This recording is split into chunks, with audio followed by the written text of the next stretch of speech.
आम मानकर प्राण जगन्नाथ होउछंती ए उत्कलीय मानकर चेतना जगन्नाथ होउछंती साहित्यर भाव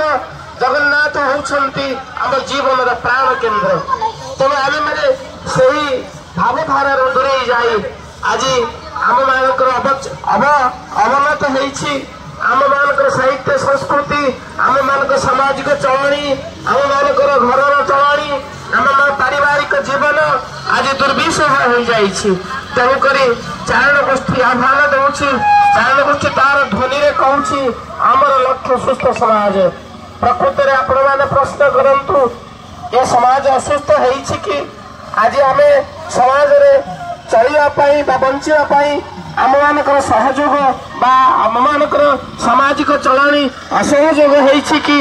यह सत्य सज्जन समाज रे आमे बंचिया पाई समाज रे किछि भल काम करिया पाई आम मानक पाखरे आज सहयोग नाही मनुष्य को भल पाउ नाही परिवार भितरे बाप माँ बा भाई भौणी बा समाज साही रे गाँ गाँ भितरे आज से सहयोग नाही मनुष्य को भल पाउ नाही कहीं आम भितर से आध्यात्मिक चेतना नाही जो भागवत रेखा संध्यार समस्ते भागवत जीवन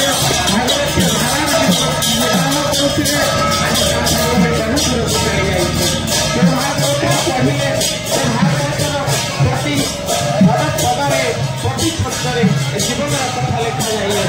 श्री जगन्नाथ दास एक भागवत संस्कृत भागवत को प्रकृत करते आम मानक पाए उत्तर मानक पाए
Gracias.